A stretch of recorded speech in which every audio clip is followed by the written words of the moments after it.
topic is wheatgrass breeding and genetics, and also going to hear some physiology work from Michelle and Walid Sadok.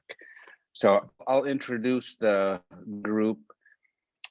Prabin Bajgain is been stock on the pro since 2017. He takes care of all the day-to-day activities in wheatgrass and genetics. He'll be presenting kind of up the breeding program, a status report essentially. And then other personnel on our project working on wheatgrass include Brett Heim. He's a research technician. He's about 60% wheatgrass, 40% pennycress, some split like that. Hannah Stahl is a PhD candidate. She's been with us for almost exactly 1 year. She's going to be showing a few slides on what she's going to be doing. And then we'll have a recorded presentation from Catherine Lee, who's an undergraduate who'll be graduating this spring. She's been with our project, basically was a freshman starting out on, and she's worked in wheatgrass and pennycress. So she's a very experienced undergraduate. She couldn't be here today because she's actually interviewing for a graduate student on a Zoom meeting. So with that, Prabin, I'll kick it over to you. Sounds good. Hope everyone can see my screen. So hi, everyone. Thanks for joining today's Forever Green meeting.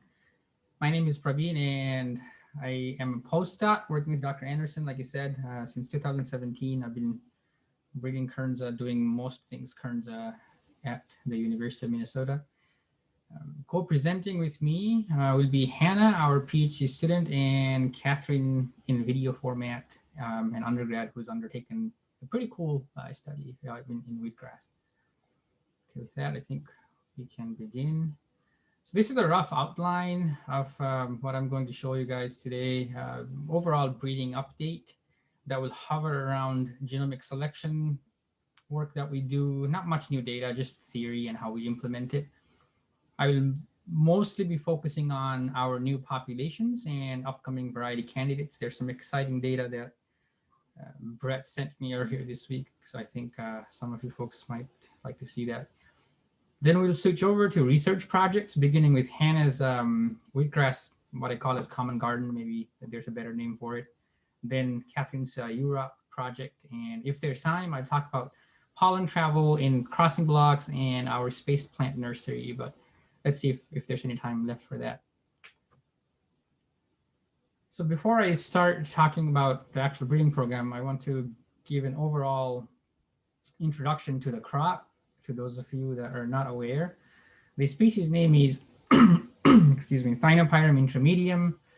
It's a perennial relative of wheat, and like wheat, it's also an allohexaploid. It is known to be resistant to most of wheat diseases, and that's one of the reasons why it has been used to transfer resistance genes like stem rust, BYDV to wheat. And all of us know it has very impressive winter hardiness, big biomass, long extensive roots, and such. On the panels on the right, you can see the progenitor species, Pseudoregneria spicata up top, which crossed with a segmental tetraploid of those two Thinopyrums basarabicum middle right and elongatum bottom. And that's how our wheatgrass came to be. It's got a very large genome. The number might not be very accurate. I've seen a couple of numbers thrown around, but it's got similar size to wheat, if not slightly longer. And it is a near obligate outcrosser. You can self, but there's a very big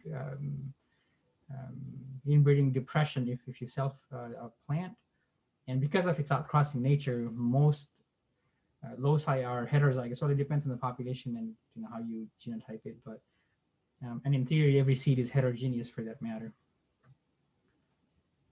A brief timeline of wheatgrass domestication at the university and overall.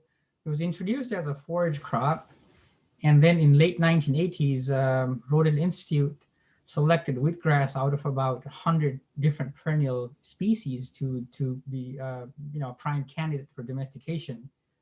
I think they did 2 cycles of selection. Then the Land Institute in Kansas inherited their materials, and they continue their breeding programs until now.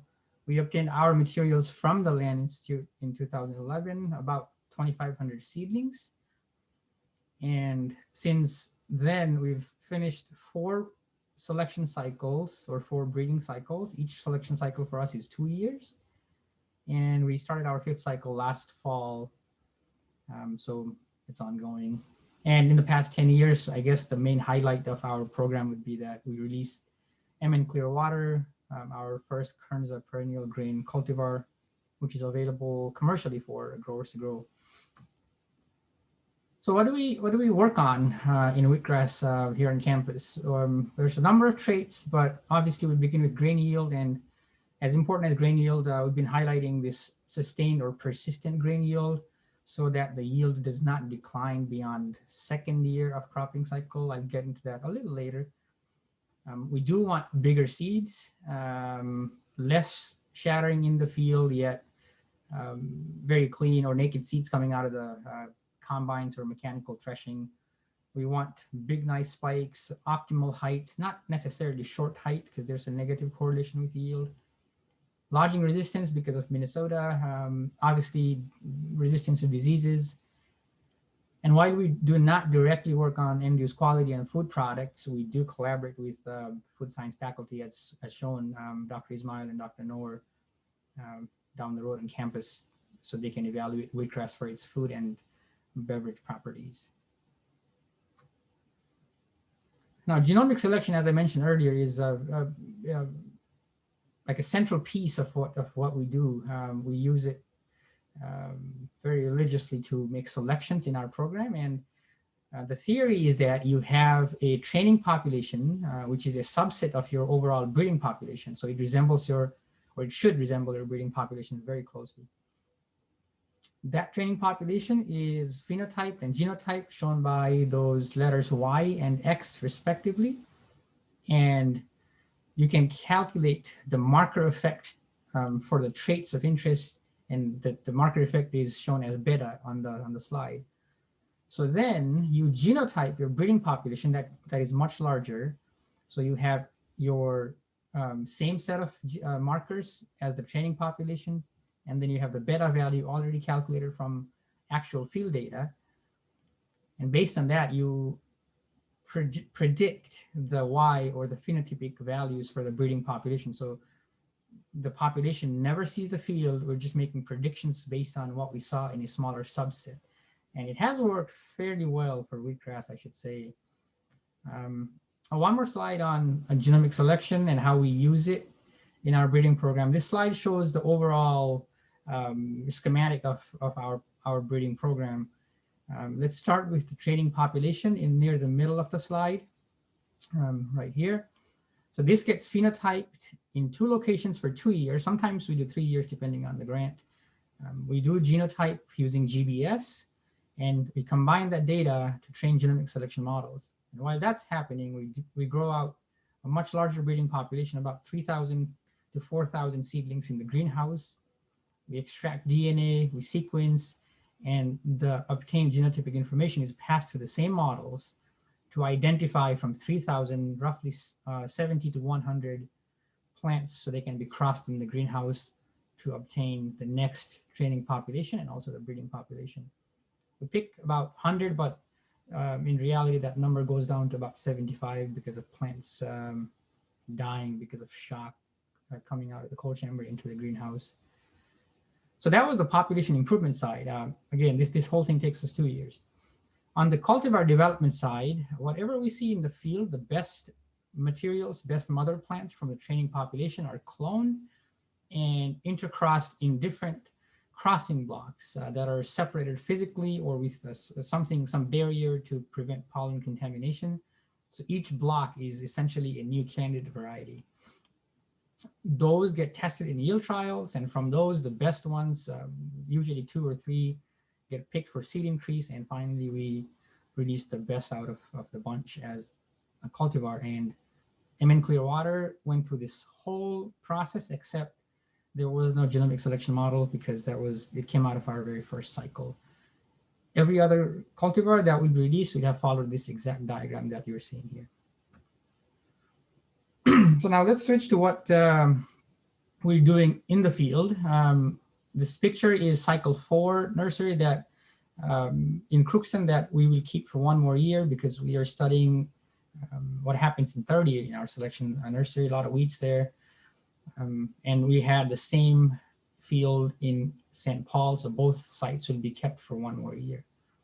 And at the same time, we established our 5th cycle population. The picture here is in St. Paul, but we also did in Lamberton.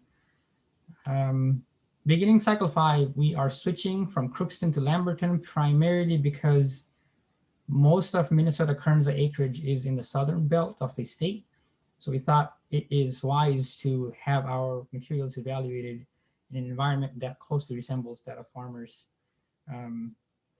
So St. Paul and Lamberton going forward. And you see hardworking people with masks, socially distant event. We also established variety trials and hapstic trials. I'll talk about hapstic trials in a couple of minutes. And we did the same thing in St. Paul, and that person driving the tractor is Brett. It's a GPS-enabled tractor, so we have straight lines, as you can see. Works great. Thanks to Pennycrest team for the GPS. Here is what we have in terms of our candidates that went into the field last fall. We had 4 new candidates contributed by Lee Dehan at the Land Institute, 11 from the university, of which we are doing, we're testing Scene 2 and Scene 3, basically different generations of MN Clearwater. And we have the 1601, 3, 5, and 7, Scene 2s of those, and Scene 3s of those 2 as well. We have Scene 2s and Scene 3s of the same candidate, mainly because when the farmer gets their seed to plant, it's usually Scene 3, if not Scene 4. So we want to be able to tell a farmer that this is what you can expect realistically. So far, all the data up until the release of MN Clearwater had been only Scene 2. So, going into future, we'll be doing more testing of 2, 3, and possibly 4 as well. We have them in 2 locations, 2 reps, collecting data this summer, next, and possibly 2023. So at the bottom, I have 2 pictures, 1603, Scene 2, 1605, Scene 2. Before I got the data from Brett this Monday, I thought one of these would be the next candidate variety, but it might not be the case, and why, we will get to that soon. But they look really nice, despite all the shortcomings this summer. I think Brett has done an amazing job in keeping the plots looking great. An overview of our new variety candidates and how they're being increased. All of them were done in St. Paul last year. The white colors are for MN16s, and the yellow blocks here are MN18s. We just continued one because of poor establishment, and that was one of the worst performers anyway, so not much lost. Seed harvested last summer were planted in Rosemount in September, and they're little large plots, so we should get this. The seed we get from those plots should be enough for even a much larger increase, and after that we can decide the fate of some of these candidate varieties. And I must thank Dr. Jake Youngers and Dr. Craig Schaefer for their tremendous support in helping us conduct these statewide trials. The release of MN Clearwater I don't think would have been possible without all the effort and the data obtained from these guys. All right, data from new variety candidates. I'm showing mainly the seed size here because I think that's important. Yield, not so much right now, mainly because the seed came from, the harvest they came from different size fields and scattered throughout St. Paul campus. And we will get more data this summer for a more valid comparison, but what jumps out is obviously the green blocks here near the middle. So 1801 and 1802, they have fairly large seed size compared to pretty much anything in the cohort of these new synthetic varieties. MN Clearwater that was released is kind of low. Of the MN15 cohorts, 1501 had the largest seed, very comparable to what we saw with 1802, but the threshability was really poor, so that got kicked out fairly early in its cycle. 1802 has pretty good threshability. The stands looked great, although that was the first year harvest, and in second year harvest, the stands are taller, seed size tends to be a little smaller. So a true test will be 2021 harvest plus the 2021 harvest coming from variety trials. So not quite decisive yet, but the jump from MN Clearwater and even other candidates tells me that there's something definitely happening here, especially considering that 1,000 kernel weight or the seed size has really high heritability. And funny enough, these two, I wrote here, these two I selected with can of spray paints before I had the data in 2017 summer. So just based on my visual assessment, I thought, oh, these parents look great. Let's make a crossing block. I made 2 of these, and they both look pretty good. I was telling some people yesterday, I'm really proud of what these 2 are doing, and I hope they perform about the same in the variety trials, but we'll find that out later this summer or in the fall. Moving on, I mentioned about half-sieve trials, and the reason we established half-sieve trials, going back, half-sieves are basically seeds obtained from one mother plant. Half-sieve because we know the mother, but we do not know the father. I mean, we can track genetically, but we don't know it right away. Now, if you look at this chart here, the dark color bars are year 1 performance, yellow year 2, and gray year 3. Regardless of what candidate variety you have, in year 3, the performance dips significantly. There is a performance dip in year 2 as well, but not as severe as year 3. In year 3, they're pretty much the same. You cannot rely on the best among the bunch to give you better yields consistent. And this is particularly true in Minnesota, might not happen in warmer climates. So to address this, we established our half-sieve populations, and there's a lot of text here, but I just talk you through it quickly. The idea is to evaluate about 200 half-sieves in 2 locations in 2 reps for at least 3, if not 4 years, and see which of them show yield decline and which of them do not. The ones that show less or no yield decline will be able to go back to their mother plants, because the mother plants will be saved until we have the data from these half-sieve trials, and select the mother plants to initiate crossing blocks. And the idea is that if the half-sieve did not show much dip in terms of its yield in year 2, 3, and 4, then the mother plants will probably, most likely, also behave similarly. So any candidate variety coming out of crossing with these mother plants should show less to no yield decline. We do not know that, but that's the theory. And as early as 2022 fall or winter, we should have the data in hand to see if we have any candidate that performs better or similar in year 2 compared to year 1. Yet to be seen.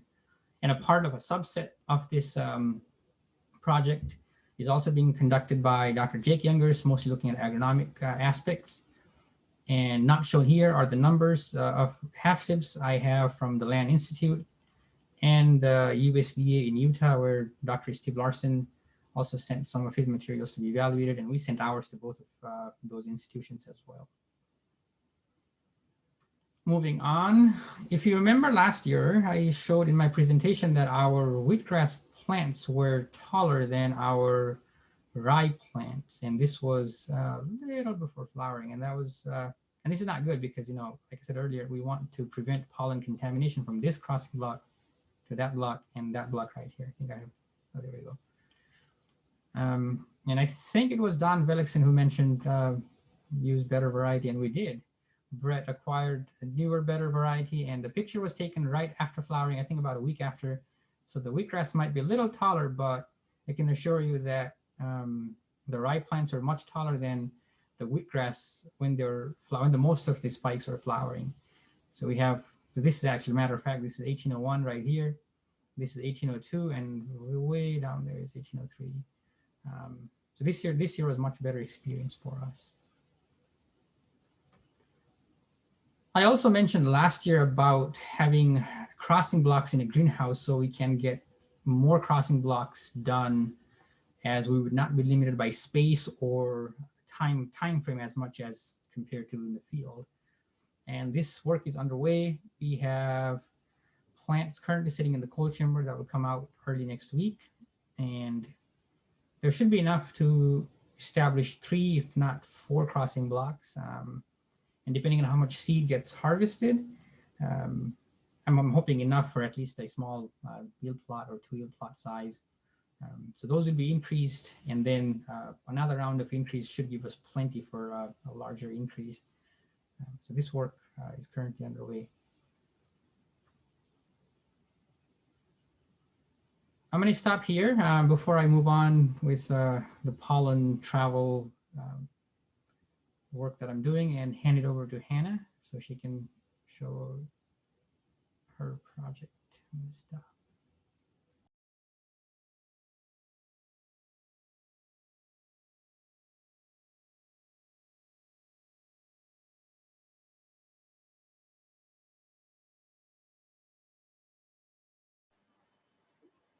All right, does everyone see my screen?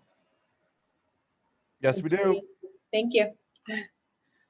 Awesome, so I'm just gonna give you all a quick overview of what I've been doing so far for my PhD research and kind of what the plan is going forward. Shouldn't take too long. So Prabin already mentioned my project a little bit, but I'll give you a more in-depth view of it. So I'm looking at intermediate wheatgrass parents in what we're calling a common garden. There we go. So some project objectives is basically to evaluate cycle 2, 3, 4, and 5 of our breeding program in the same experiment.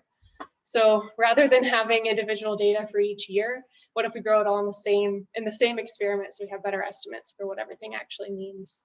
That's what this common garden is talking about. So we'll be looking at domestication and agronomic traits. I'll be assessing breeding progress, projecting rate of gain, genetic gain for future cycles, and also doing a genome-wide association study. I'll look at allele frequency changes, signatures of selection, identify QTL genes, comparative genomics, you know the drill. And lastly, discovering sentience regions with other known domestication genes and some other species. I like these figures just to show you kind of what we've already seen and how promising it is for this research. So rapid improvements for shattering and threshability. The figure in the top left, it shows resistance to shattering at breeding cycles 2 and 3. The data wasn't taken at cycle 1, that's why it's missing. But even just looking at this, mind you, these are from different years of data, so not in the same experiment, so keep that in mind. That's why my particular experiment going forward is important. But we already see improvements in resistance to shattering. Moreover, threshability in the top right. We see some improvements going into cycle 3. So these results are promising and make me optimistic for my own project moving forward.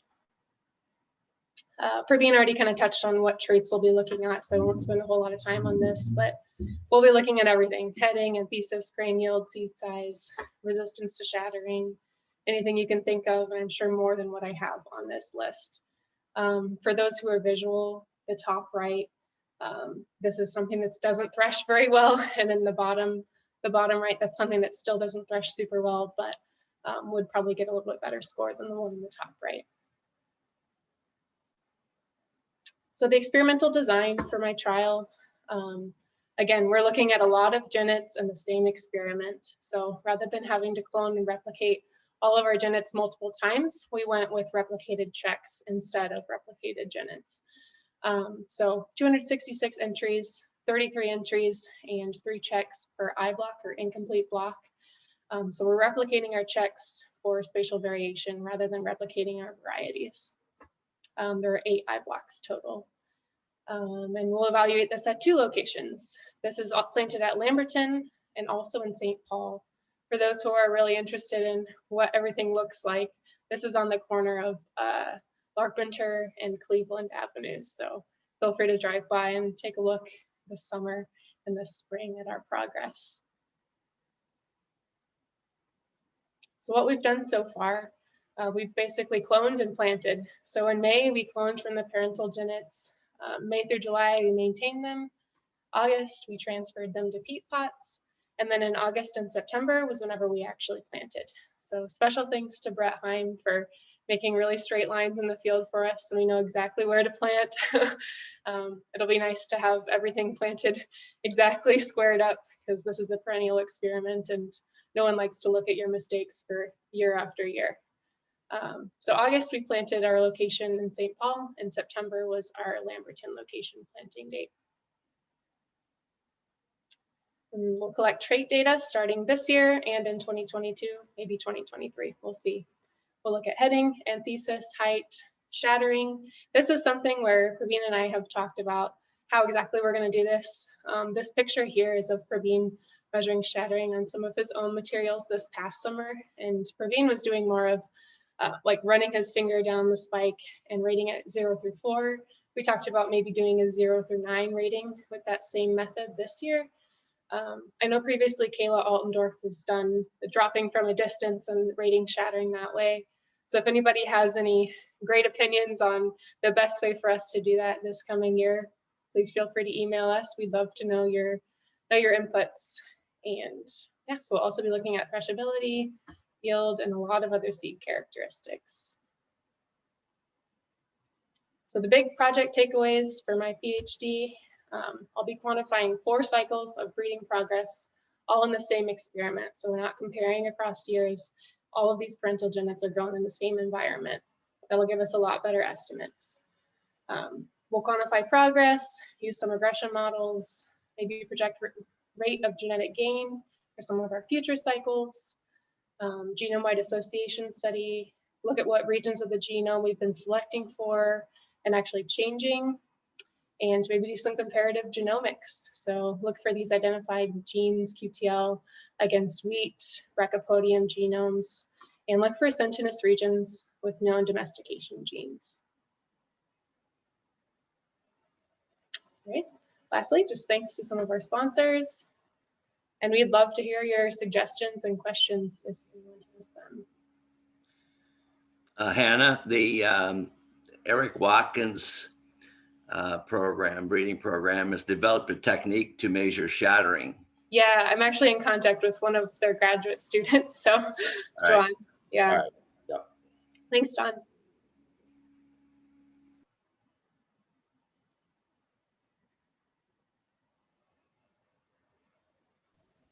All right, moving on. I am going to play Catherine Lee's video. She's not here with us today. She's interviewing for a grad student position. Let's see.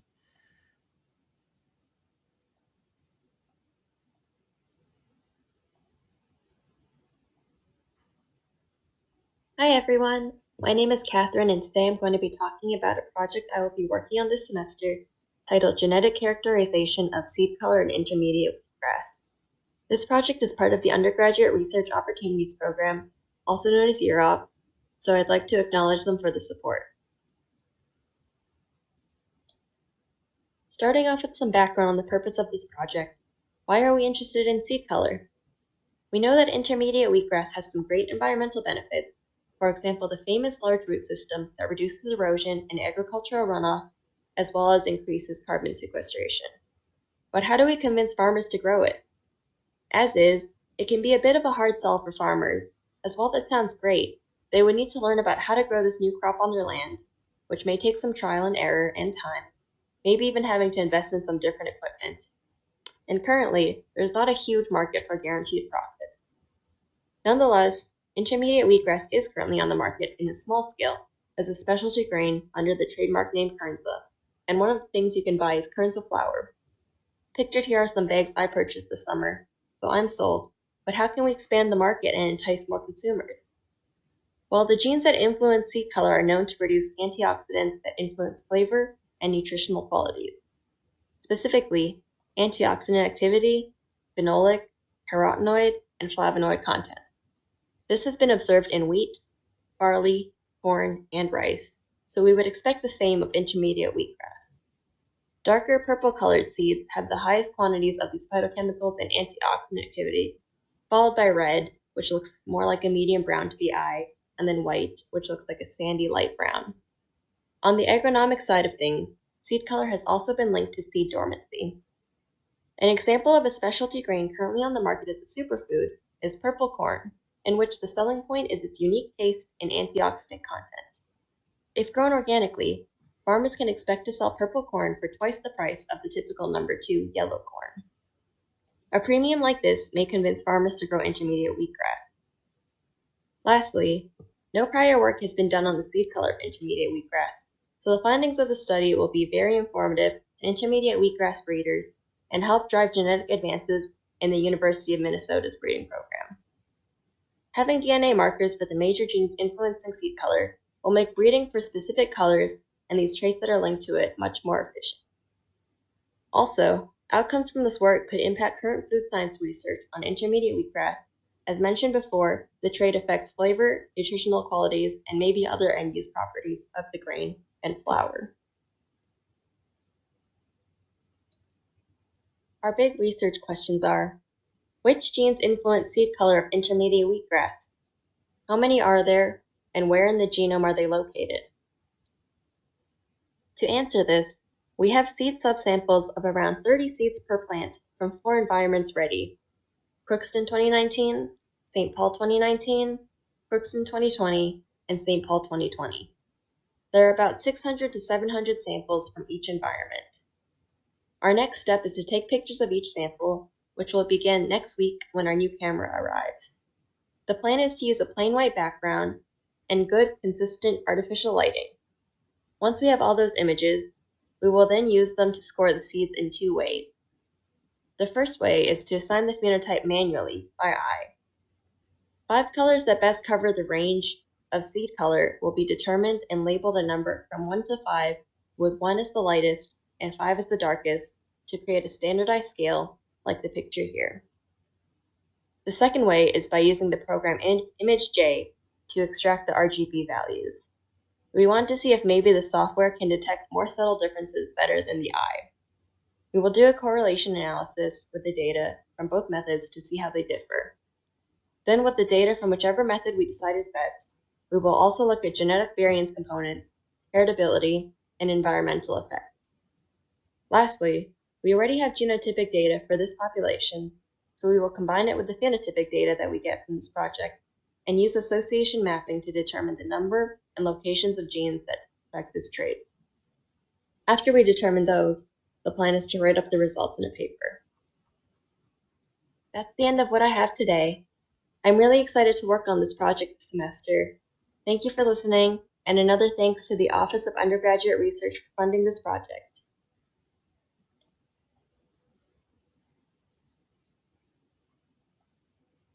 All right, I'm gonna go back to my presentation here. Let's see.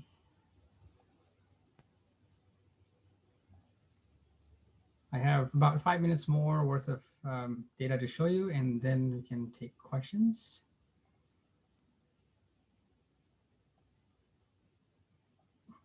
All right. So for the longest time, I wanted to study these 2 questions that you see on the slide. What is the genetic, mainly parental composition of our synthetic varieties, mainly because we create synthetics in a crossing block, and in a space plant nursery, and also in a crossing block, how far does the pollen travel?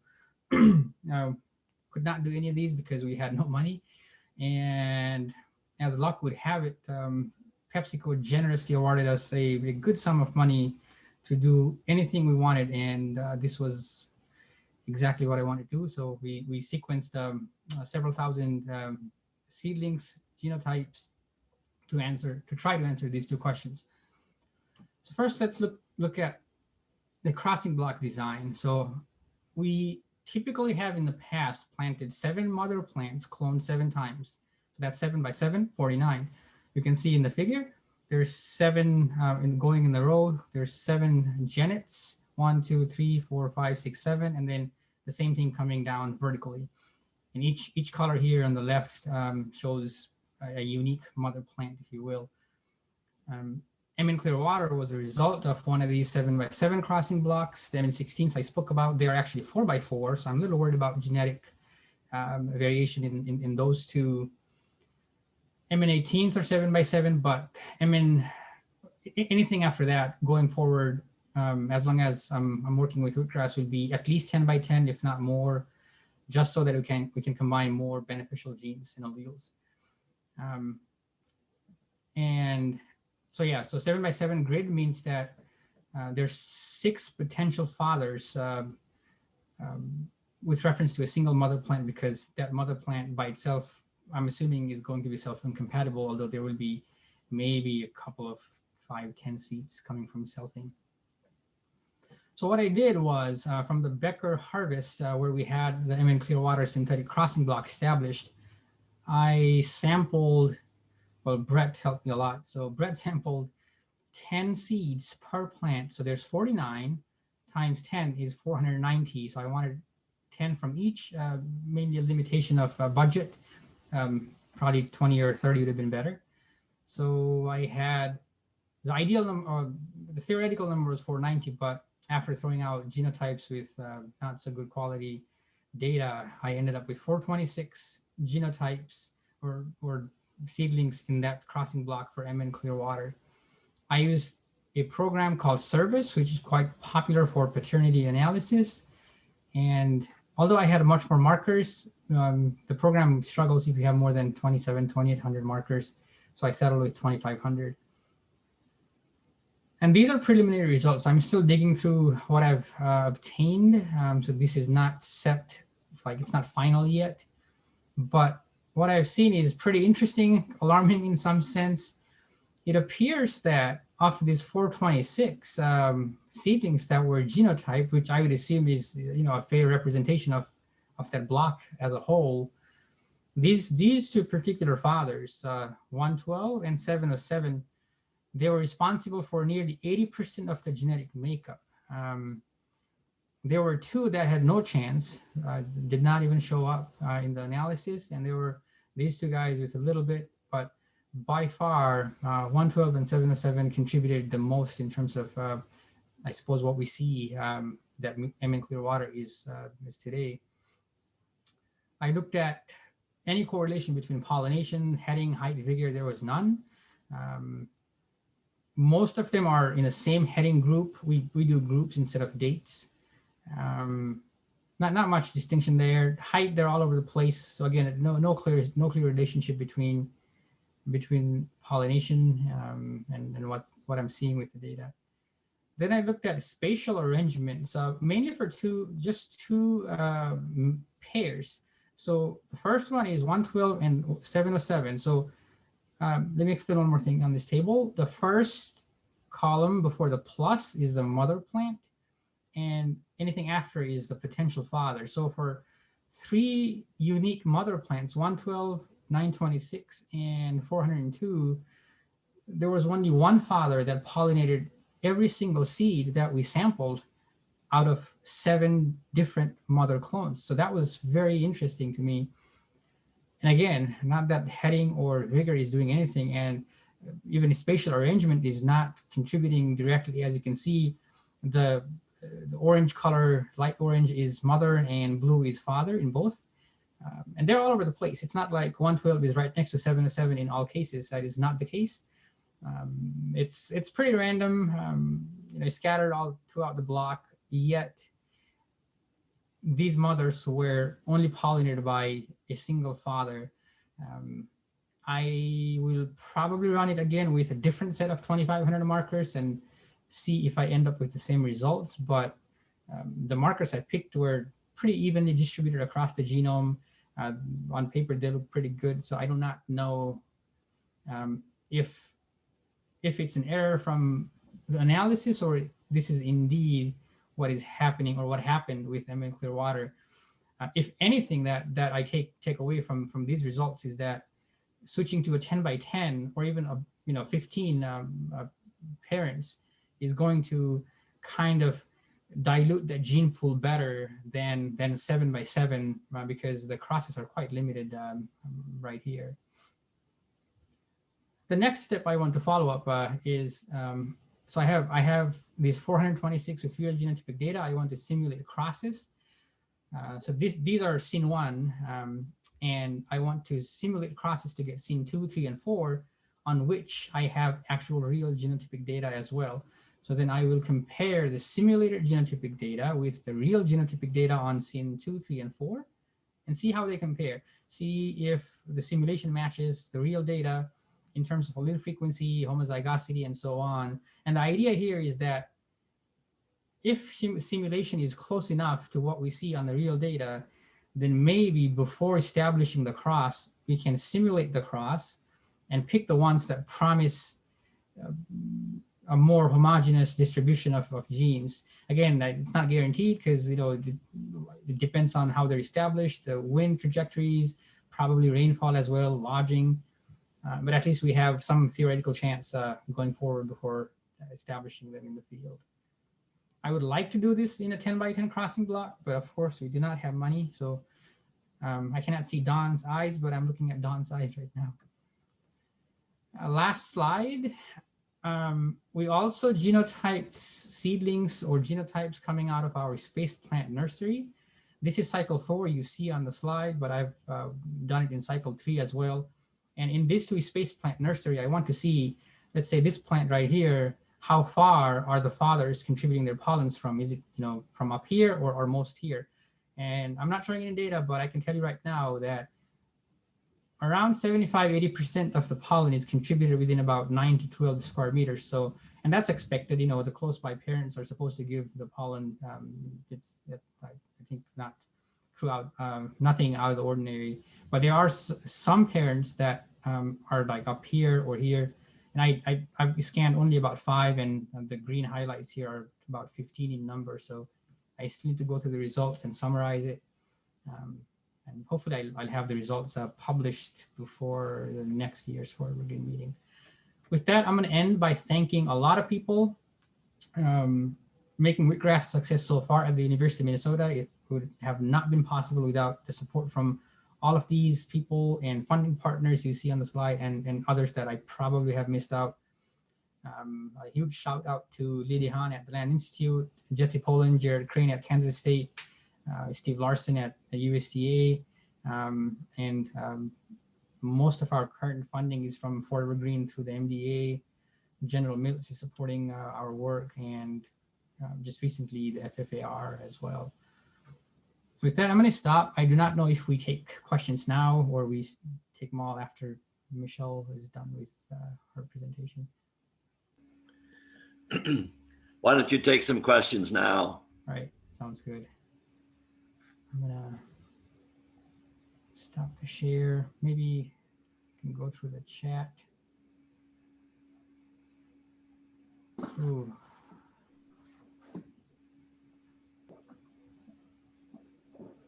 Hey, Prabin, this is Lee DeHaan. Hi, Lee. Just curious about self-incompatibility as the reason more than spatial things in the field in your crossing block. Does that seem to make sense? Are you saying it matches with what you see in the field as well? We haven't looked at it in the field as much, but in the greenhouse crossing blocks, it might be more driven by the SI alleles than by spatial orientation. Yeah, especially in the case where you have some that are not pollinating anything. Right. Yeah, that would be interesting given the size of, I guess, the population we sampled. We could do what Jared did in his recent work and see if some of the mother plants are they have the same incompatibility genes.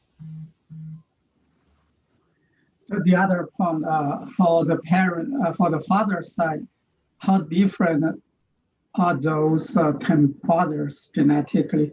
Is it two that have a lot of pollen or made a lot of crosses based on your marker results are dramatically different from the other 8 father parents?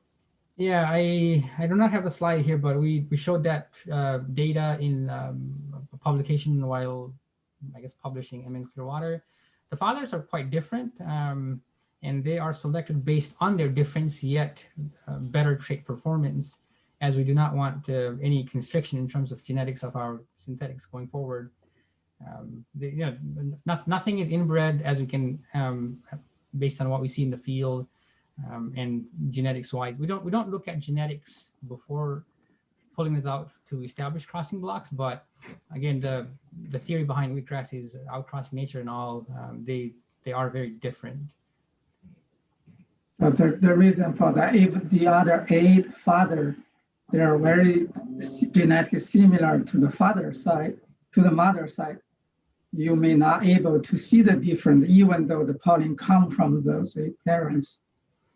Yeah, I think that's what Dee was referring to with the SI genes. That's something we'll have to look at. That again, these results are pretty fresh, so something to definitely consider in the next step of analysis. So I have a question for the genetic gain about different cycles. I love the experiment design and really great. My question is, when you want to detect whether they have genetic gain across different breeding cycles, and we need to design experiments, number of reps needed in order to differentiate the real difference is coming from genetics or coming from field variation. Do you have data to support you, let's say 5 reps is needed, or 6 reps is needed, or 2 reps is needed in order to see the difference, like 5% or 10% is really difference, not coming from the field variation? I think, Hannah, that might go towards you, but I can start. Well, that's a good question. I think field and environment play a big role. Yet, and again, one more point, we used to have our nurseries in Crookston and St. Paul, which are very, very different environments. And despite that, there's a very strong correlation in, say, shattering or free threshing these traits with high heritability. So probably not too much difference there. And even genomic selection work that was led by our collaborator, Dr. Crane in Kansas State, we saw that using data from one institution can be, it's not, again, super strong prediction, but it's better than for traits like yield, which is more complex. So environment effects, yes, but at the same time, the genetics plays a stronger role for those traits you mentioned that have high heritability. And again, to talk about reps, I think Hannah has, I'm sorry, Hannah, can you please go over the number of reps? I do think there will be enough to cover any variations within and outside the blocks.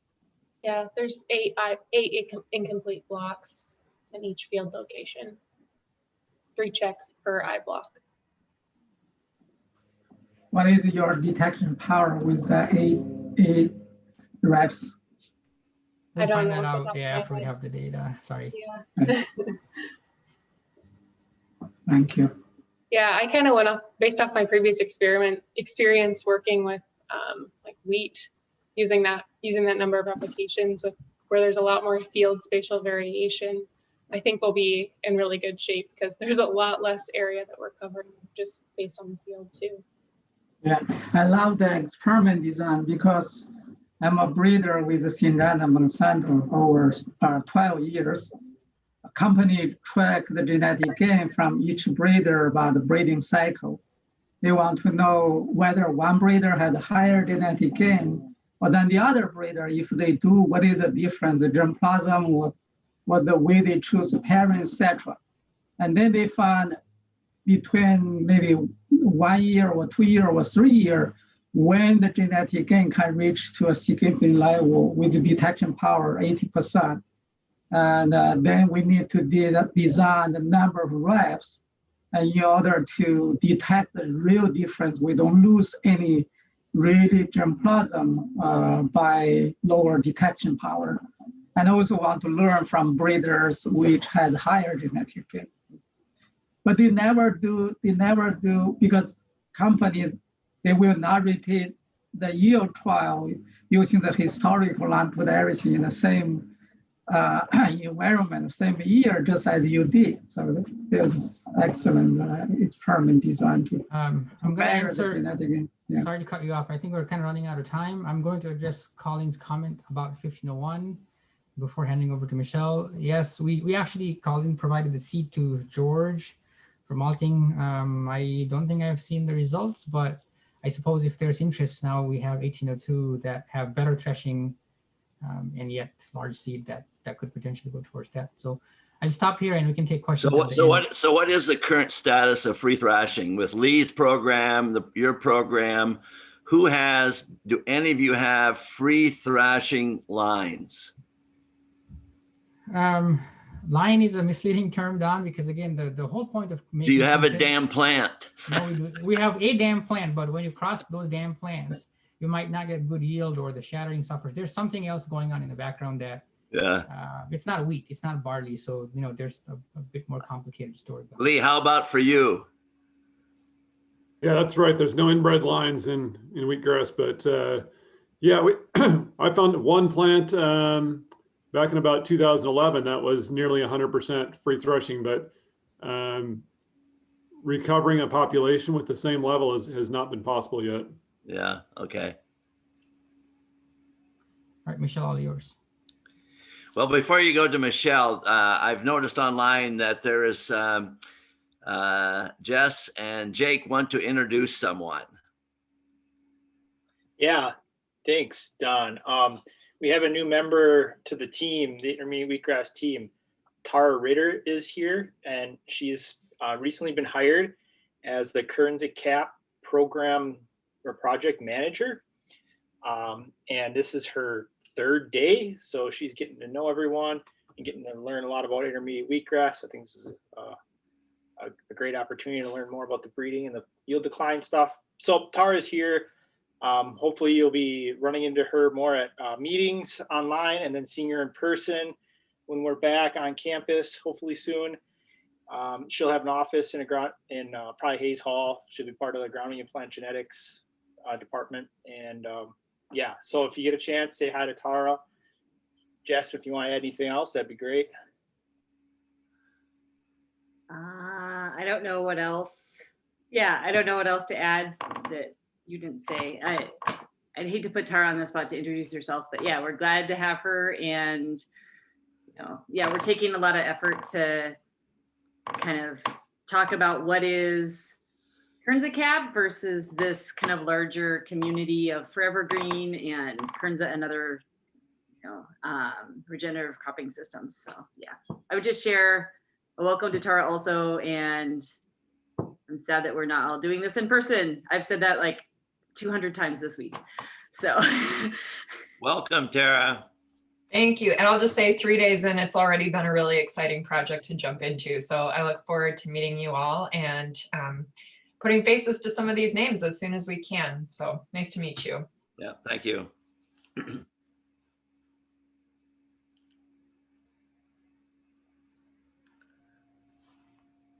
Okay, should we start our talk? You're all that's left. All righty, so let's start by sharing the screen. All righty, so we'll have some introductions as well. We have a new member in my group, in our team, who will be working on this aspect as well. So hi everyone, my name, those of you who don't know me, I know this is a large group, so I'll introduce myself quickly. I'm Walid Sadok. I'm a crop physiologist here. I'm also an agronomist. Will be Michelle and myself presenting some progress on a fairly new proposal that was funded, which deals with parsing the ecophysiological basis of the interannual yield decline in intermediate wheatgrass. There will not be a lot of ecophysiology in this talk, but a lot of background to kind of guide the work on the ecophys realm, as I will explain. We just got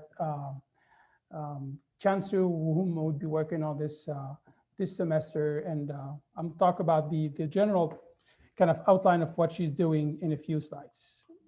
Okay, so quickly, the team. Michelle will be talking a few minutes, and she's basically leading an effort to characterize this question of interannual yield decline based on a huge data set assembled by Jake, and that was existing before Jake joined the program since 2011. It's a big data set comprising more than 4,300 plot level yield plots. So she will be detailing some key findings, interesting findings there.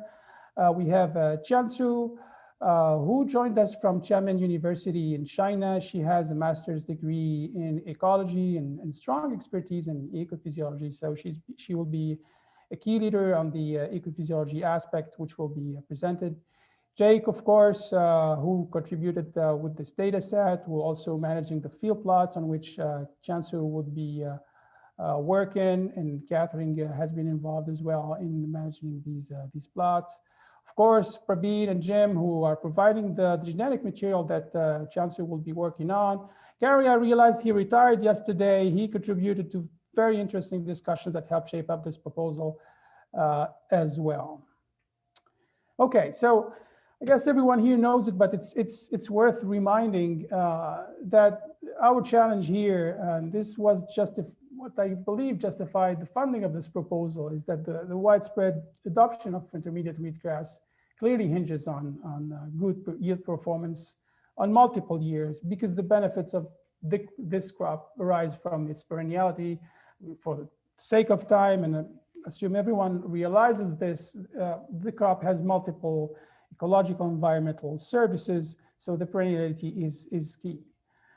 And in my view, there's this paper that really well illustrates the challenge that is in front of us. This is a study led by a rural sociologist from a group of Picasso from the University of Wisconsin in Madison. I'm gonna here just quickly outline two key ideas that are part of the abstract. So this was essentially a survey of farmers' perspectives regarding Kernza in the US Midwest. Obviously, Kernza is still marginal in terms of area because it's still being domesticated and it makes a lot of sense.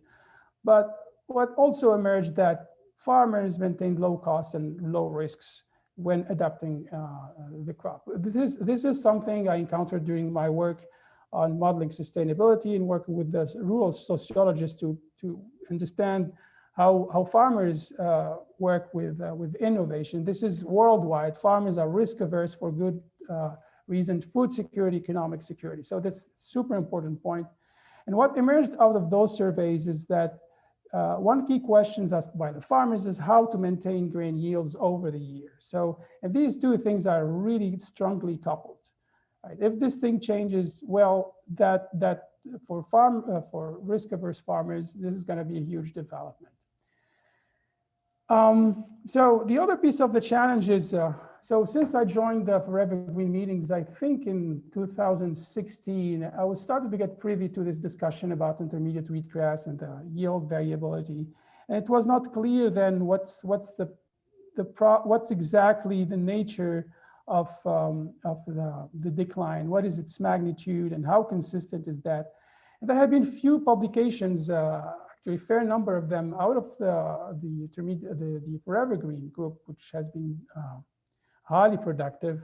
We compiled few of them here in this slide. And you could see, for instance, in this paper published in 2015, this is in St. Paul. So this is a 3-year study. On the y-axis here, you have the grain yield, and the x-axis, the stained age. In this case, specifically, you have a decline that starts from year 3.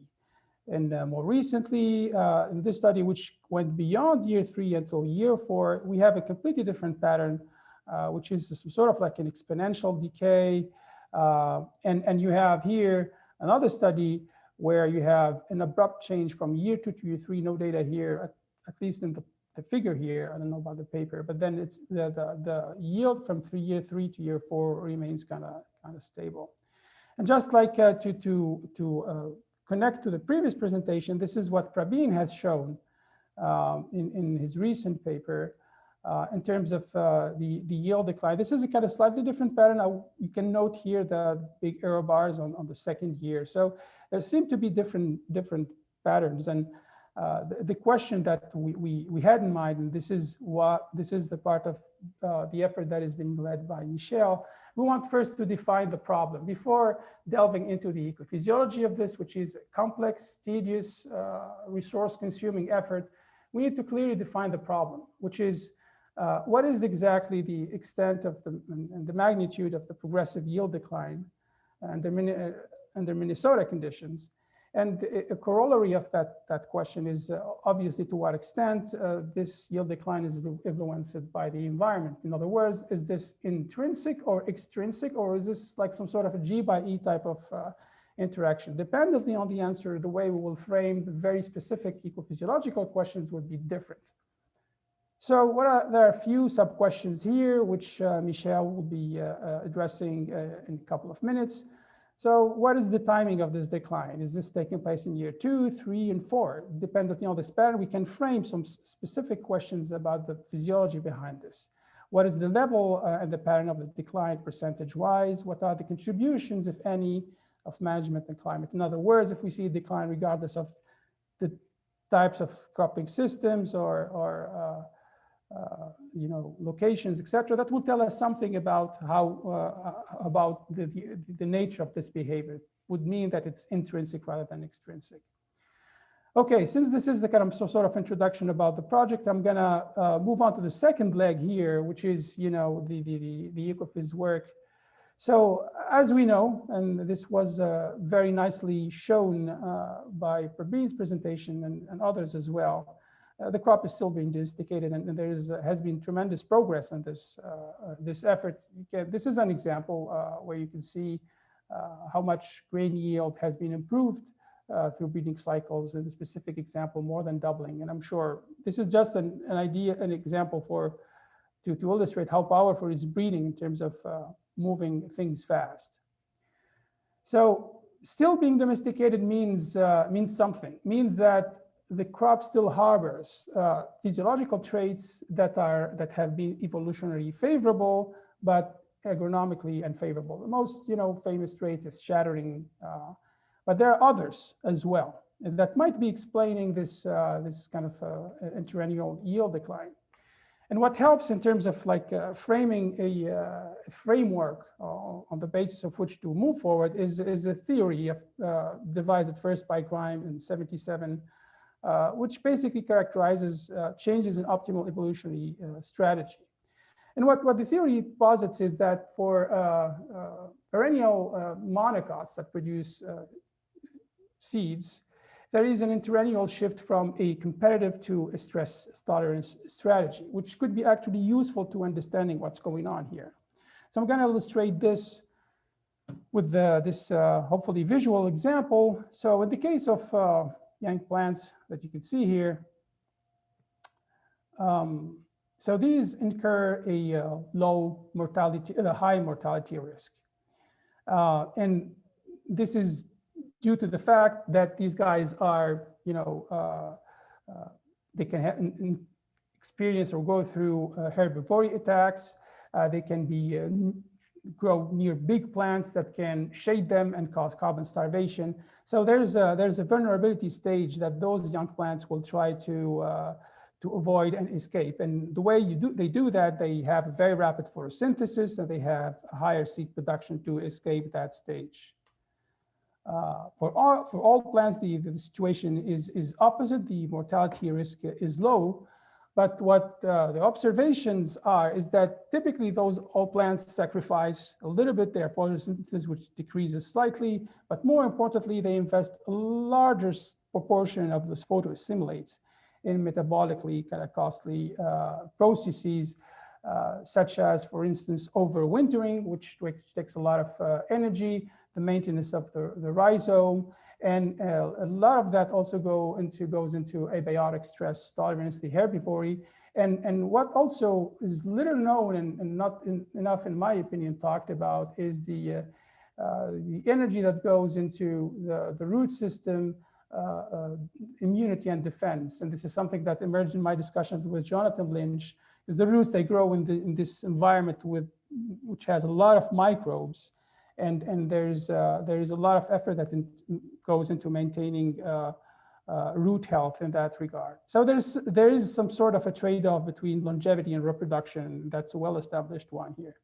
So quickly here, in terms of what Chancellor will be working on, I'm not going to go into those details because, like I mentioned, she's going to start those experiments this spring and continue this fall. So what we're trying to do is, based on that framework, is kind of identify key physiological determinants of this yield decline with the hope of making those translatable into proxy traits that we can use potentially to navigate this trade-off and hopefully help for high throughput phenotyping and support the breeding program in that way. There are two hypotheses here, like a 30,000 foot view that will be addressed. The first one is that the year-to-year yield reduction could be decreasing from resulting from a decrease in stand ability to maximize photosynthesis and generate enough photostimulates, and or this reduction is result from a decrease in the ability to remobilize those photoassimilates for seed fill. So there are sub-objectives to each one of these with specific experiments, but I'll stop here to give you just a glimpse of where we're heading with this and what is our thinking. Okay, so back to today's main talk. I'm gonna give the floor here to Michelle, who'll take it from here to introduce you to the specific objectives of her work, the methods, the key results, and some recommendations for future research. Thanks, Walid. Just give me 1 second. Can you see my screen? I can, so I presume everyone can as well. Let me, is it presenting, Walid? I see the slide, the kind of the thumbnails as well. It's not like okay.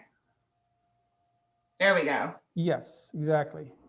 All right, so Walid already mentioned our research questions, which are to study the extent and magnitude of progressive yield decline in intermediate wheatgrass. And I'll talk more about these bullet points in greater detail, the timing of yield decline, the pattern of yield decline, and then lastly, the contributions of management and climate. We are still finalizing that analysis, but we will have that ready likely for the next update.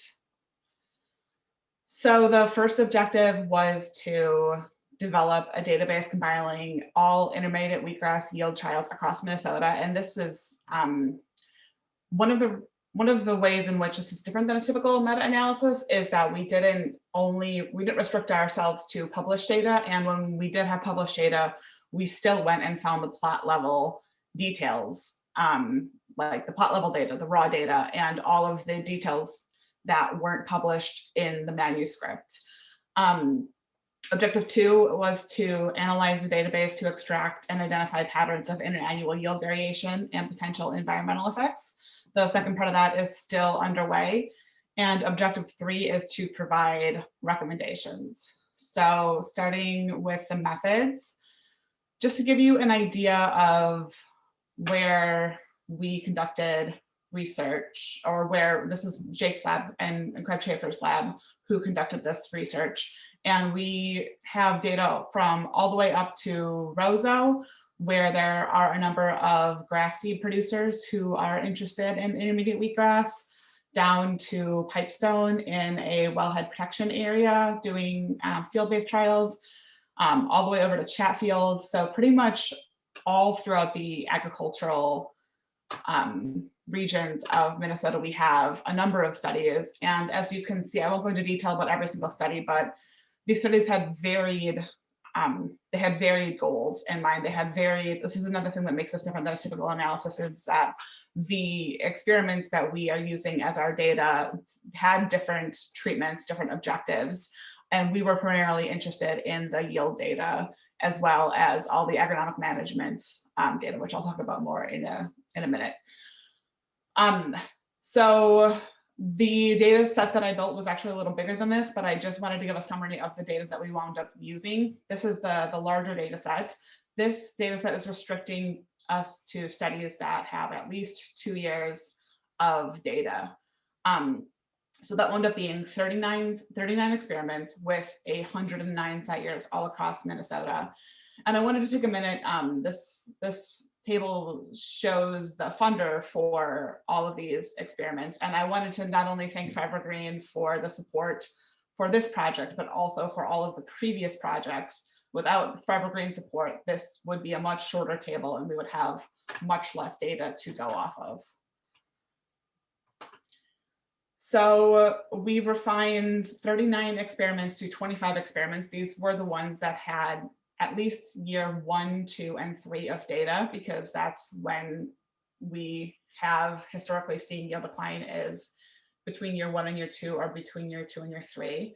This wound up being for over 4,300 entries. Each experiment had, and we're defining an experiment as a study by location. Each experiment had between 36 and 288 plots times years or entries. And I just wanted to pause a minute to sort of highlight how this wasn't just, I couldn't just take a bunch of pre-formatted files and aggregate them in R. This was a lot of going into some really well organized Google Drive files to find, there have been in the time period that we're talking about there, I believe there have been 3 different lab technicians. There have been numerous grad students, numerous postdocs, all had their own way of sorting data. For example, when I was a grad student, I thought it was really clever to store dates on a calendar. And that made sense to me. However, that's not easy for someone to go back and find later. So there was a lot of digging through notes to find planting dates, harvest dates, nitrogen rates, row spacings, and a lot of contacting former lab members who were in charge of these experiments to get information from them. So this wound up taking quite a while, and that's why we were not ready to present in September right away. And now we have it put together. I consider this to be one of the outputs of this project, is this database.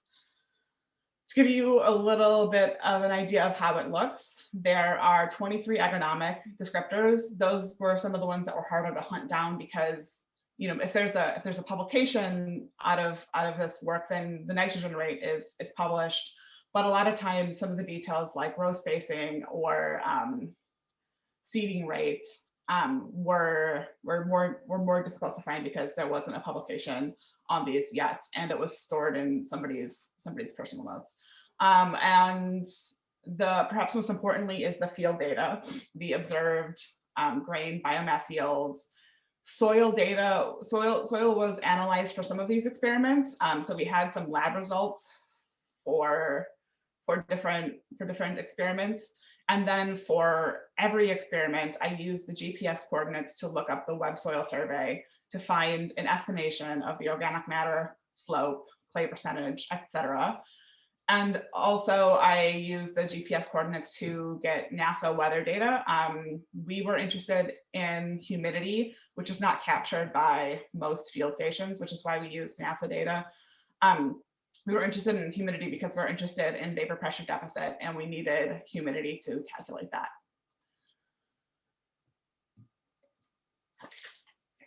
So for the initial analysis, we did segmented regression on all plots. And then we did an ANOVA with what we're calling percent or relative yield change. And that was a response, and year was the category. So to calculate the relative or percent yield change, we took, for example, the yield in year 1 minus the yield in year 1 over the yield in year 2 minus the yield in year 1 over the yield in year 1. And that would be the year 1 to year 2 percent change. So if it's negative, it means there's a decline from year 1 to year 2. If it's positive, it means that there's an increase from year 1 to year 2. So that's relative or percent yield change. And then for absolute yield change, another metric of yield change, we did regressions with grain yield as a response and age as the predictor.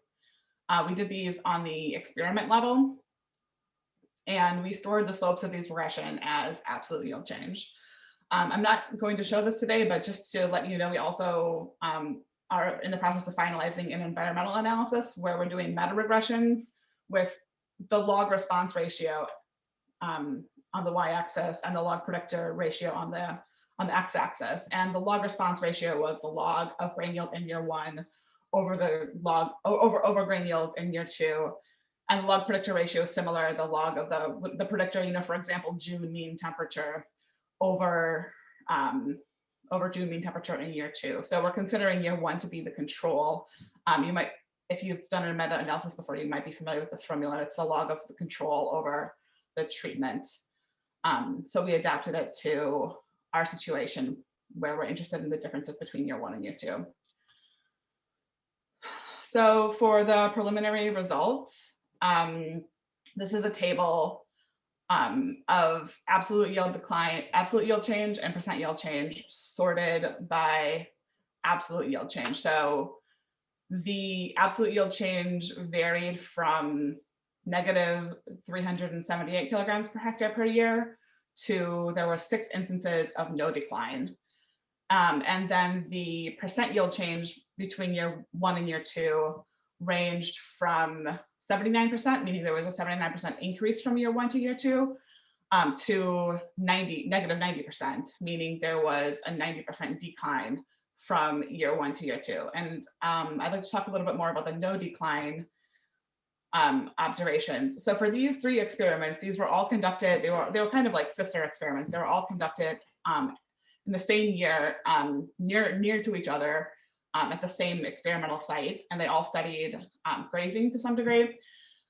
And so they were all kind of managed really similarly. And in year, as you can see, the first year yield was lower than average for these experiments. And then there was a yield decline that was greater than average from year 1 to year 2. So year 2 yields were also very low. But there was no absolute yield change. And that is because in year 2, there was a phosphorus deficiency that was identified and remedied.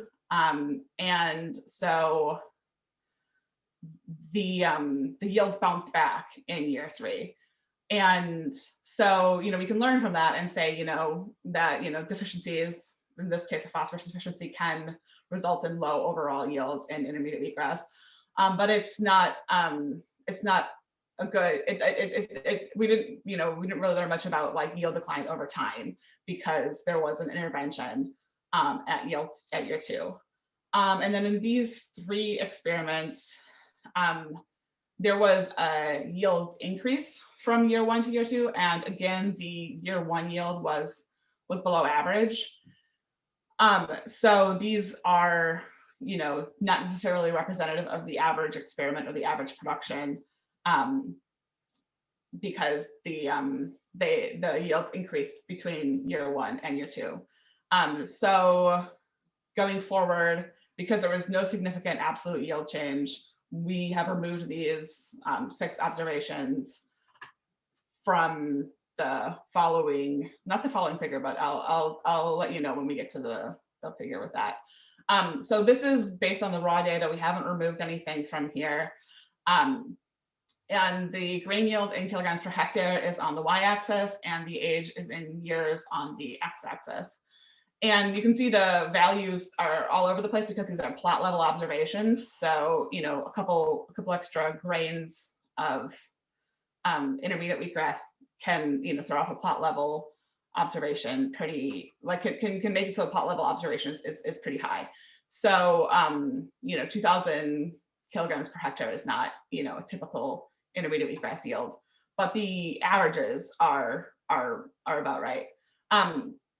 And mostly what I want to show is the segmented regression line, where you can see that the slope between year 1 and year 2 is steeper than the slope after year 2. And that suggests that the yield decline is more severe from year 1 to year 2 than from year 2 onward. This is a back transformed line. I had to do a square root transformation because there was non-constant variance, because we have less data from year 4 than the other years. And then kind of supporting that same message, this is the yield decline on the y-axis in percent. So 50% yield decline would be, for example, if there was 1,000 kilograms per hectare in year 1 and then 500 kilograms per hectare in year 2. And the year 1 to year 2 yield decline was significantly greater than the year 2 to year 3 or year 3 to year 4 yield decline. In fact, it was about twice the other 2 observations. So in the data that we have, year 1 to year 2 decline is the most severe timing of yield decline. So I was curious if higher year 1 grain yields were associated with absolute yield change.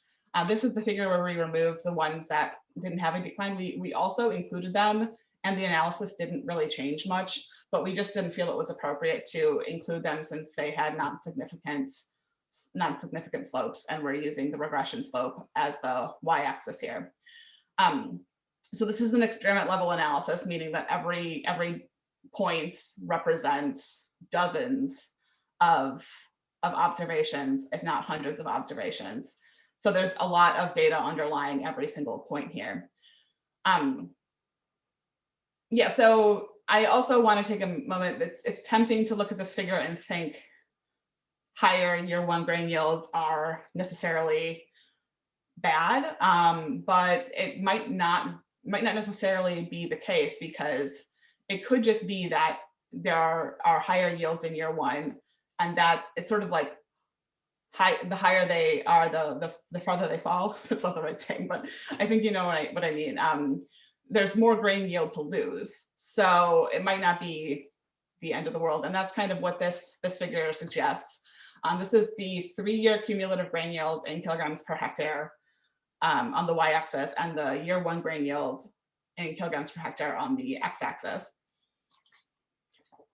And there's a positive relationship between year 1 grain yield and 3-year yields. And first, I wanted to point out, we do have 4th-year data available for some studies. We did not include it because we felt it would be unfair for the minority of studies with the 4th year to get sort of a bonus to their cumulative yields. And if we restricted it to only experiments with 4 years of data, we would have much less data to show. So this is a plot level analysis. Every point on this figure represents an individual plot observation. And again, this figure, if you just take it at face value, it says, year 1 grain yields are good. Just breed and find agronomic practices that maximize year 1 grain yield, and you'll have better overall 3-year grain yields. But I wanted to call attention to the slope of the line, which is near 1. It's 0.97. So for every 97 kilograms a hectare in year 1 yield, there's an increase in 100 kilograms per hectare in the 3-year yield. So that's a 3 kilogram per hectare increase in years 2 and 3 put together, which isn't exceedingly meaningful to me, and it doesn't necessarily statistically hold up, as you can see from this figure, which is the year 2 grain yield on the y-axis and the year 1 grain yield on the x-axis. The p-value was 0.12, so it wasn't incredibly high, but it doesn't look like there's a strong relationship between year 1 grain yields and year 2 grain yields. I mean, this is good news if you want to breed for year 2 grain yield. It might not lead to a decrease in year 1 grain yield, but this is sort of bad news if you want to develop agronomic practices or varieties and just focus on 1 year of data. It would be really nice if there was a nice relationship here, and then we could take 1 year of data and extrapolate from it, but it doesn't look like that's the case. And then the year 1 grain yield versus year 3 grain yield, there's actually a negative relationship. The p-value is quite low, but the R-squared is also quite low. So I wouldn't use year 1 grain yield to predict year 3 grain yield, but if there is a relationship, it's negative. And so greater year 1 grain yields are associated with reduced year 3 grain yields. And this is particularly important because, like Walid was saying, the benefits of intermediate wheatgrass stem from its perenniality. It can capture more carbon. The longer it's in the ground, its roots are better at reducing nitrate leaching if it's older. And year 3 is, according to my calculations, the year when, in most of the published data that we have, the yields in those published studies would not be profitable for most farmers. So if we don't have a way of predicting year 3 grain yields, and we can't improve them, then producers are going to till up their intermediate wheatgrass after just 2 or 3 years, which defeats the purpose of it being a perennial in my mind. So like Walid mentioned, intermediate wheatgrass yield declines are the norm across Minnesota. And we have found with our data set, the biggest decline is from year 1 to year 2. And where there was a lack of decline in some experiments, it seems more due to interannual yield variability than any kind of trend with those environments being immune to yield decline. We've noticed this effect in every environment that we've studied. We might have evidence that the environment could influence the severity of the decline. We're working on that. And these results justify investigating an intrinsic physiological basis of yield decline because the yield is declining steadily regardless of the environment, which suggests that there is an intrinsic physiological basis for yield decline. In conclusion, it would be beneficial to breed for and develop agronomic practices that promote yield stability in year 2, year 3, and beyond. And we really need more long-term experiments looking at the 3rd and 4th year and beyond. We have very little data on the 4th year. I know it's hard to find grants that go that long, but if you can find a way to take that 3rd year or that 4th year of data, if you can find a way to take just that 1 extra year of data, it might really help the intermediate wheatgrass long-term profitability and environmental benefits. So thank you for your time, and I will take questions. Yeah, I have one. This is Don.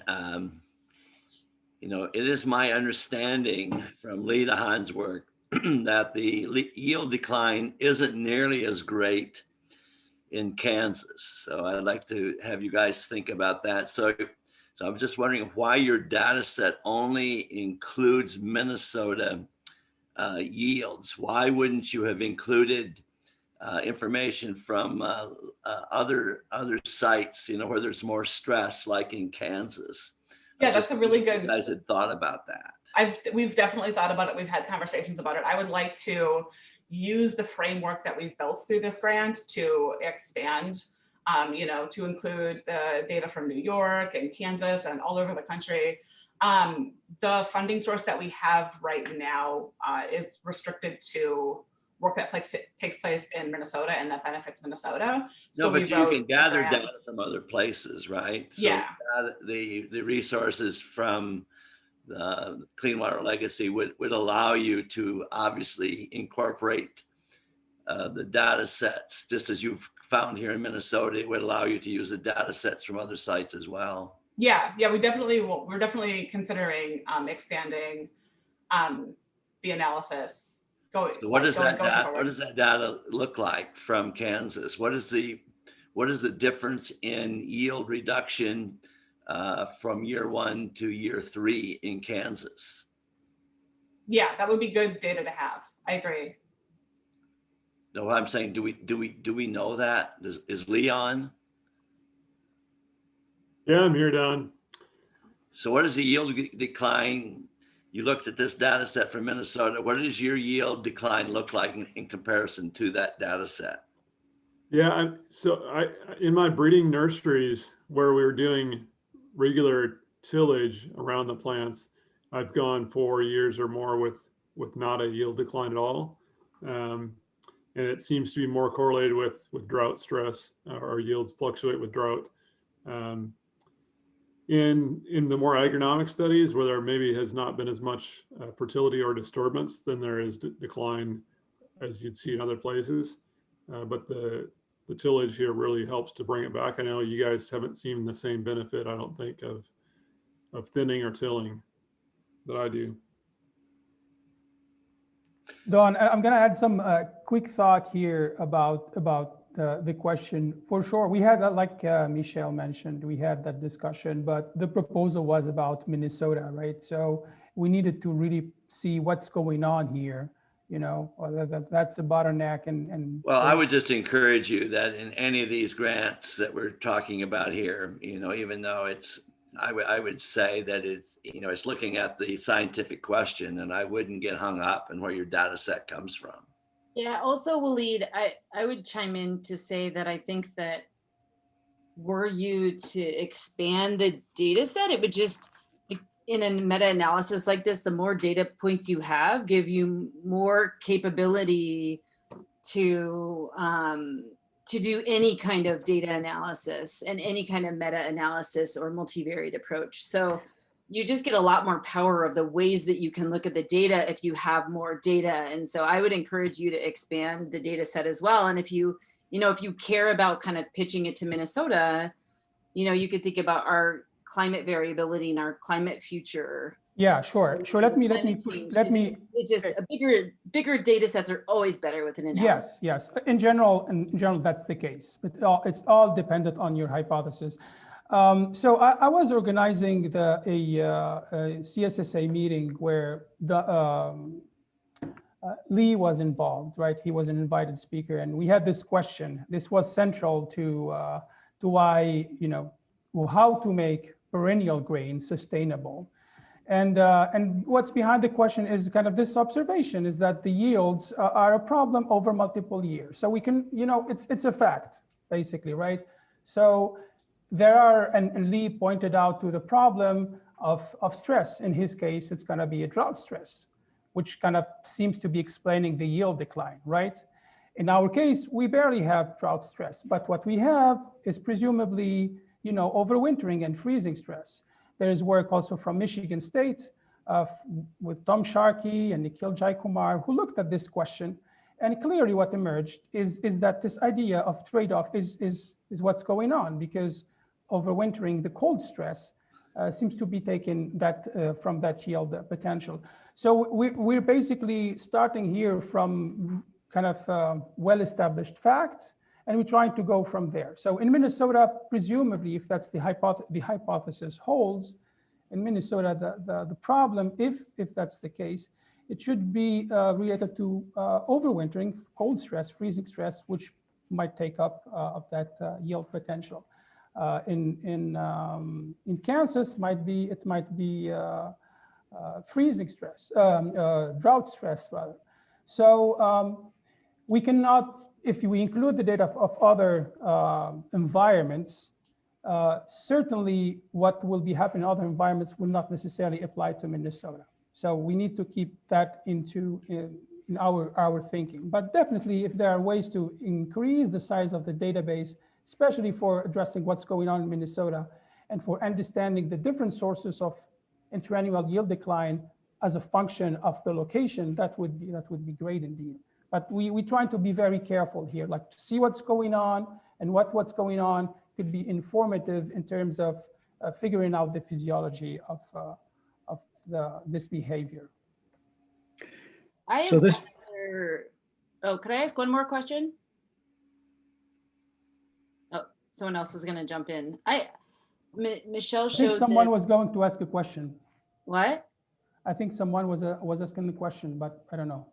Yeah, I don't know either. I had one other additional question as well. Michelle had showed these dual use trials as a case that looked different. And I was wondering if you've done a permutation of this analysis where you've kind of parsed out and looked at those different systems and how they might be, and how the yield decline is different.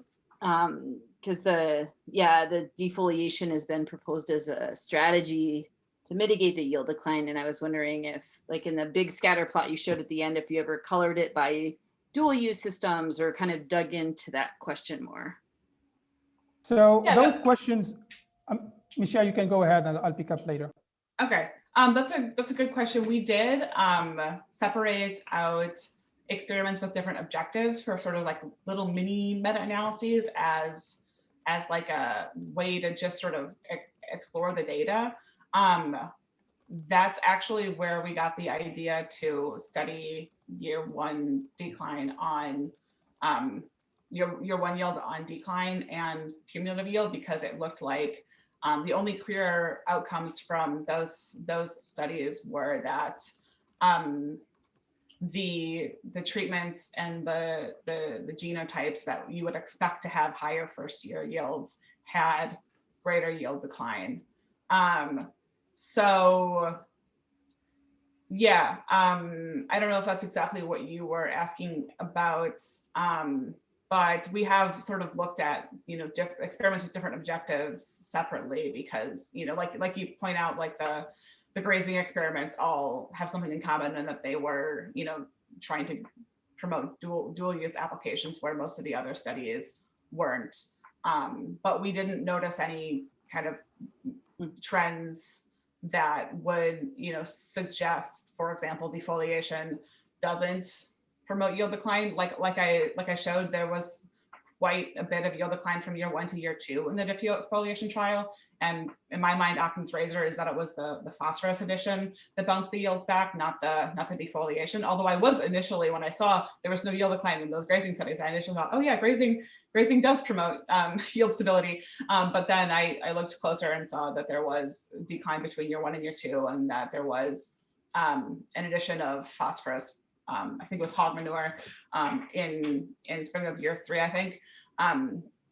Yeah, so we don't have any evidence to suggest that, you know, certain treatments, other than like due to their relationship with high year one yields, that certain treatments or certain experiment types have greater or lesser yield decline. So I would add to that a couple of more points here. So what we're not presenting the environmental association study, and we have some correlations. I would not bet my life on most of them. And this is something we would be advocating to, you know, about, especially going back to Don's first comment. What we would be advocating for is to actually increase the depth of the database for Minnesota. I think in terms of, when we're trying to do esoteric statistics at this point to be able, because of the multicollinearity between the traits and between the environment, the covariates basically, is that having more data included in the database would be more useful to parse out, to see what's the effect of the environment on those declines. And as you could see from Prabin's presentation and the figure I pulled up from the reading program, that decrease is existing. So if we want to improve in Minnesota, we can look at Kansas, we can look at Sweden, for instance, where they have less of a yield decline, but it exists there as well. But I mean, that's the end game, is helping farmers here to adopt this crop, and they need data on what's going on in Minnesota. So that's the key point I feel like we should keeping in mind here anyways. But I agree that the data set is the data set. It's not as deep as we wish. We were able to extract some features, and there are features where we're not sure of giving the real lack of data, especially as we go to year 3 and 4 and beyond. So yeah, all I'm saying is that if we have sites in the world where the yields are not declining, we should, you know, based on the stress conversation that you've put in front of us, we need to use the largest data set we can that includes those sites where the yields are declining less, is all I'm suggesting. Yeah. And so this is Jeff Berg. Can I follow up on that? Sure. So Jeff Berg, so for those of you that don't know me, I'm with Minnesota Department of Ag. So think of me as kind of the bridge between clean water funding and the research that you do. I think we're referring here to clean water funding. Yep. So remember our end goal here is we want to grow, in this case, more Kernza in Minnesota. That applies to all your other research. So if you have data sets in Kansas or elsewhere, it's going to, help you figure out why it's, in this case, doing, the yields are not declining in Kansas, but they are here. If Kansas data helps you inform, what we should do different in Minnesota, use Kansas data. I mean, that's what we're about, because if it helps with the end goal of growing more Kernza in Minnesota, we're all in. And there's nuance there, so that's what I'm here for. If there is any questions on, what you can, what we fund and what not, we're here to help. So keep up the good work.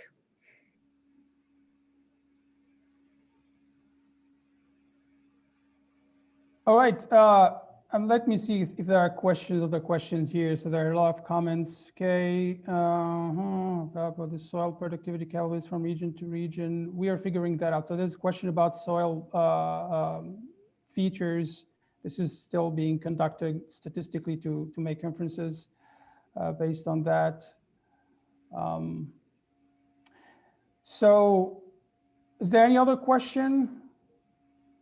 Because I would, if not, or maybe you can add more questions, but in the meantime, I would like to take some time to have a chance to introduce herself, because she will be doing leading this work in terms of the ecophys of this basis of this interannual yield decline. So Chansu, feel free to introduce yourself. Okay. Hi, everyone. I'm Chansu Ding. I'm from China, and I joined our lab this spring.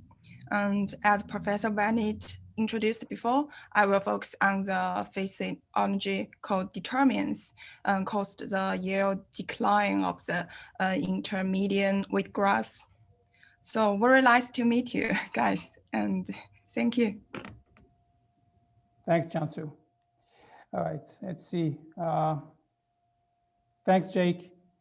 All right, what is the probability via breeding? So someone asked Tim, yes, what's the probability that the yield decline problem can be solved via breeding? How easy it would be to establish it as a major breeding goal? I think that's a key thing to the discussion, and this is one of the reasons why we were happy to have this presentation follow right after the breeding question, which is are there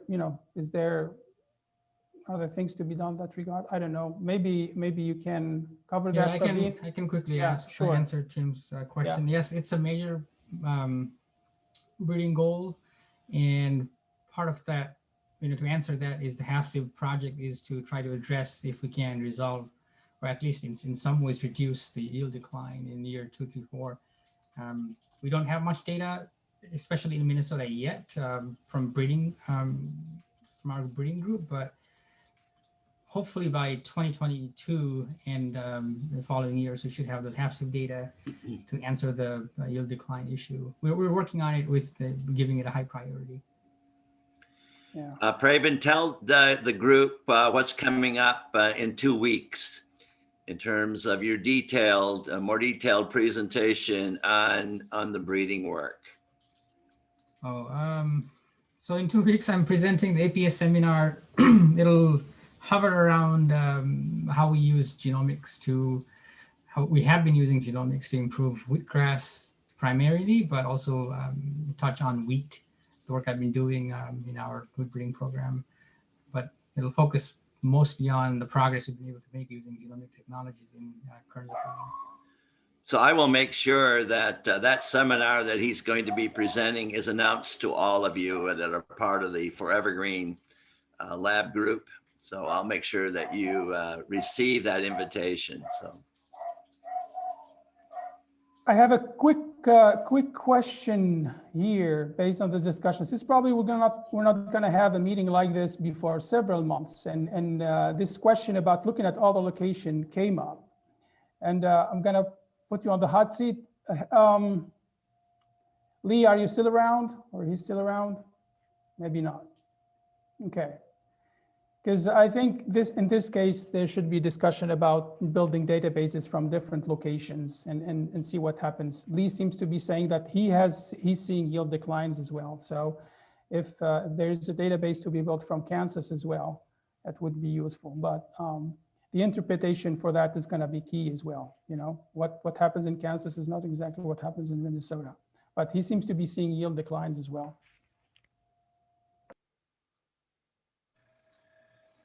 Well, I just want to thank everyone for hanging in here. We still have 24 participants online, so I want to thank all of you that have stayed online.